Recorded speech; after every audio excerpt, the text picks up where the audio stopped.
With 167 countries, 294 indicators, 65 policy-focused elements, 12 pillars and 3 domains, there are obviously 1,001 ways in which we could tell the story of the Prosperity Index. In 2017, we explored the regional differences in global prosperity. In 2018, we looked at the role that safety and security plays in creating a platform from which to build prosperity. This year, we'll be examining the interplay between strong institutions, open economies, and empowered people. Getting each of these areas right can help individuals, communities, and nations increase prosperity across the world for all people.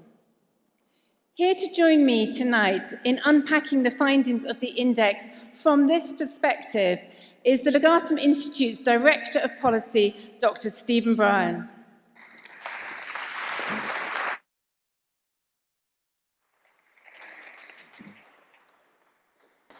Stephen, we've heard tonight that it is strong institutions, open economies, and empowered people that really builds prosperity. What is it about institutions that makes a difference?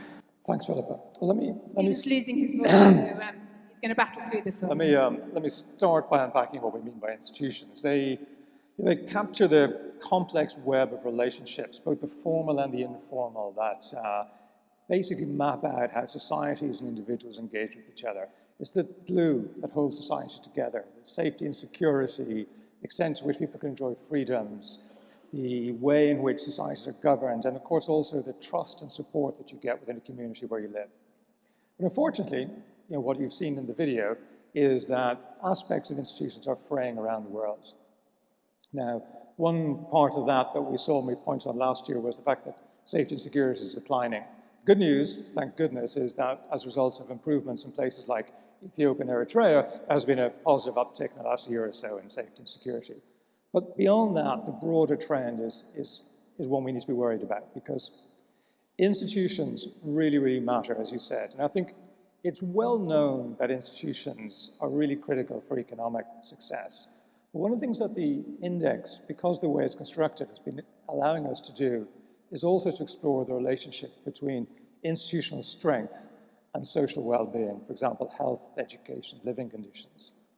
And what we found is that the quality of a nation's institutions are more important for its social well-being than the level of its wealth. And that really is quite a profound observation. So when you've got countries with good institutions like Norway or New Zealand, their societies are inclusive. People can engage in both the political and the economic sphere. Opportunities are distributed much more evenly. And as a result, well-being flows. This is what makes institutions the really important transmission mechanism in society. And I know one of the things you've been really trying to explore is how to measure a better form of productivity. And this year in the index, you've written an essay unpacking like a more effective way of doing this. Can you just talk us through that? Sure. So in most international comparisons, GDP per capita is the standard way of comparing the economic well-being of one country to another. But what that does, and it very accurately captures the income that's available for people in a society, but it doesn't really get to the heart of what people are producing on an equivalized basis. So if you look at countries that are based on extractive economies like Saudi Arabia or Mongolia, the way in which their GDP is reported is it captures a lot of the gains that come from selling mineral resources or oil. And as a result, that overstates the value of what they've created. That's one side. The other is to think about the number of people that were available in an economy to produce. And what you see around the world is that a nation like Singapore has nearly twice as large a share of working age people. We've heard a lot today about the WASPy generation, but there's a big working age share in Singapore, and that's nearly twice as large as the number of working age adults in a country with a youth pool, say like Niger or Mali. And as a result, that makes a big difference to how much can be produced. So we've thought, if you really want to capture the true value add, you need to think about the non-resource value add per working age member of the population. And this gives us a much truer sense of the underlying quality of an economy.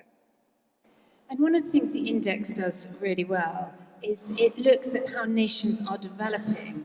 And you've been looking at the kind of balance between the intentionality of that nation and then external aid that comes into those nations. Again, can you talk us through which is the more effective of those two? I think, first let's recognize and celebrate, I think, as you've already pointed to, the fantastic success, the near universal improvement around the world in areas of health and education and living conditions. And this seems to be happening irrespective of some of the broader dynamics in the country. So if you take Burundi, for example, it's one of the countries we call out in the report as one that we have cause for concern because of its broader travails, but yet nonetheless, its health and education continue to improve. Now, many, and perfectly reasonably, would argue that a lot of this is due to the impact of international aid. And of course, when properly administered, it's really valuable and a very important contributor to well-being. But when we look at the data, we're seeing that aid is not the driver that moves the needle of prosperity. Firstly, because of the way it's allocated. It's not particularly targeted where the need is greatest. So, for example, if you look at the international allocation of educational spend, of aid, it's not at all focused on the countries at the lower end of the education rankings in our index. So that's one issue.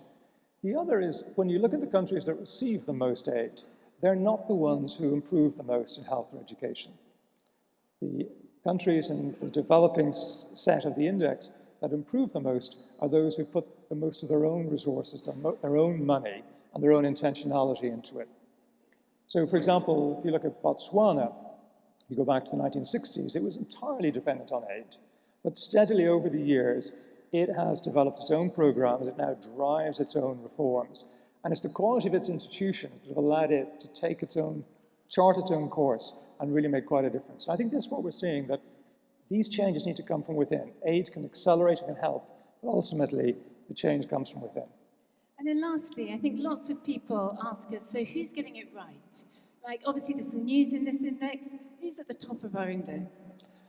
Well, at one level, it's no surprise. Denmark is number one, and that, in some ways, not really new news. It's a well-known example of a country that has very good economic, social well-being, strong institutions, very old parliament, very strong democracy, great tradition of freedom and tolerance, good economy, and top in the world for living conditions. And what's really interesting about a country like Denmark is how uniform and balanced its development is. It's in the top 10 ranking for every single one of our 12 pillars. No real area of weakness. And that's a real credit to their society.